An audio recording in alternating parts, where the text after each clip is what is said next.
right, Amer Abdallah here after some time spent away in New York. First of all, Amer, know you're disappointed, didn't get to have your championship fight. For the folks that don't know what happened, just give us a little explanation of why you did not get to fight for your championship.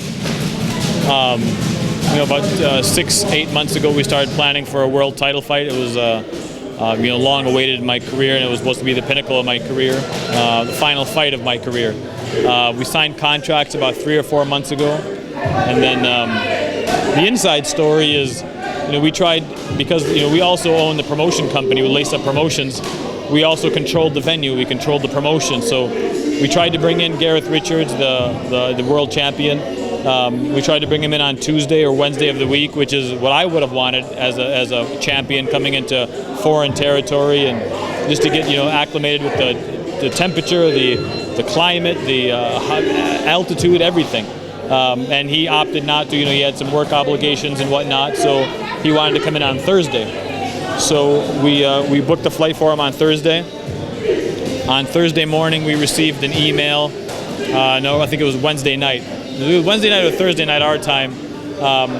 He said, unfortunately, due to unforeseen circumstances, he wasn't able to get on the flight. And my heart just dropped. Initially, it was an issue with a visa, and some other personal things. I don't want to slander Gareth. I don't want to go down to the level of saying things about him that could tarnish his reputation. I'm giving him the opportunity to make things right. He gave us another excuse, which I couldn't believe. But we dealt with the visa issue right away. My team and I got together, and we made some phone calls. Typically, it's called an ESTA visa, ESTA. It takes 3 days to get. We were able to get it done for him in 1 hour. So we got the visa done. We contacted him and we told him it's all done. He then had a problem with the flight. We changed the flight. He had a problem with the flight again. We changed it a third time. Everything was set to go. And then right before he was supposed to get on the third flight, he said, he left me a voice message, and he said, again, I don't want to slander him. He just said he's not coming. I don't know, after all this build-up, Jeff Mayweather, Dewey Cooper, they're under the assumption that the guy never wanted to fight in the beginning. I don't believe that, because he performed all the obligations that he needed to. He got all of his medicals done. He got all of his physicals done. He sent us all the promotional work. I don't know what happened to Gareth Richards. I don't know why he opted not to get on that flight. The only thing that matters was November 21st was my night that I was supposed to win a world title and deliver it to Western New York and have the biggest fight of my career, and it didn't happen. How tough was it for you personally? I mean, on one hand, you're hoping you're going to be fighting for your world title. On the other hand, you're a promoter. You're trying to put this fight together, so you're trying to get all the paperwork, all his stuff fixed, but then at the same time, you're trying to make sure that you're ready to fight. So how difficult was that for you mentally to keep everything squared away and separate the two? To separate the two was nearly impossible. I mean, it was a double-edged sword that I was getting sliced and hurt by on both ends. As a fighter's aspect, you're crushed, you're devastated. And that was the word I used with everybody, is devastation. You're devastated that your whole life you geared towards this world title fight, and it literally gets taken away from you hours before the fight. All the preparation, my team and I were there for a week. The expenses that we accrued. But let's just deal with the fighter side. We trained for a world title fight. We were prepared for a world title fight mentally, physically, emotionally. My family came in from all over the Middle East. My brother came in from Dubai. We had friends come in from Florida.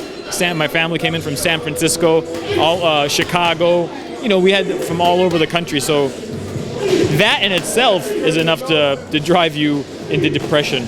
But then there was the business side of it, where we promoted this world title fight, and the main event didn't happen. So we scrambled for another opponent, and we made a decision that it just wasn't the right thing to do to fight just anybody. We don't want to deliver, a less than world champion caliber, and nobody that we reached out to at that caliber was prepared to take the fight on 2 days' notice. Not that I blame them at all, because I wouldn't either.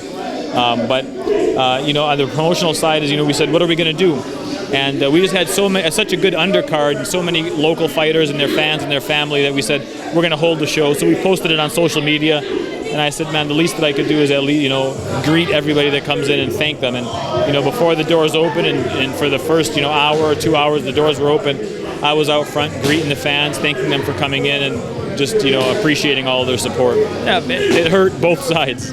How about that Lockport crowd, though, still supporting the show as well as I did, even though the main event wasn't going on? Man, Lockport's my heart. That's my town, man. That's through thick and thin in my career. Lockport's always behind me. They always will be, just because, you know, that's what we do. When we're up, we're all up together, and when we're down, we all help each other. You know, it's the best neighborly community, and I'm indebted to those guys and all my fans and supporters there. My sponsors. Not one person pulled out. Everybody, actually, we ended up refunding less than a dozen tickets out of the 1,500 or 2,000 that were sold. We refunded less than a dozen, which is remarkable. And everybody was just very supportive and said, "Hey, man, we're with you. We'll be here for the next fight, and let's get its world title." The fact that only 12 people asked for refunds, does that show that Joe Taylor was a true main event? I'm very proud that we were able to move Joe for the main event. And we had Joe come in as a main event for the last fight. So Joe has a great following, and we're building him up for a great following. But he's a real draw, though. Yeah, Joe's the real draw.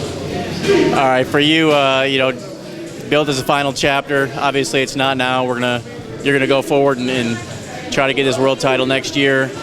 Where are you at emotionally now? What's the plan as far as ramping back up and getting ready for your next shot? Well, I went from suicidal to depressed, so it's getting better. Nah, man. Listen, you know what? I'll tell you. I'll be honest with you. I cried. I screamed. Jeff, Dewey, my father, my wife, and we all sat up. Ahmad, my manager, we sat up for probably 3 or 4 hours. Once we heard the news, we all got together and we just had a long meeting into the middle of the night, deciding what we were going to do. And Dewey said to me, he goes, "You're going to be fine come fight night. It's just the week after you're going to be severely depressed." In my heart, man, alhamdulillah, I know that this was God's plan. It wasn't meant to be. So in my heart, deep down, I'm good with it. But it's a tough pill to swallow, man. It's a tough bullet to bite, to be able just to get past it and be totally okay with it. Am I okay with it? Yeah, I am, because this is God's will, man. It's, at the end of the day, I did everything I could in my power, everything I could. So if I did that and it didn't work, and this is the plan was, how can I refute that? I mean, how can I be mad at that? How can I be upset? You just got to accept it and move on. All right, well, it wasn't the final chapter. We haven't seen the last of Amer Abdallah yet, so look forward to seeing you early next year, and we'll keep everybody updated, man. For sure. Thank you for following me. Thank you for your support.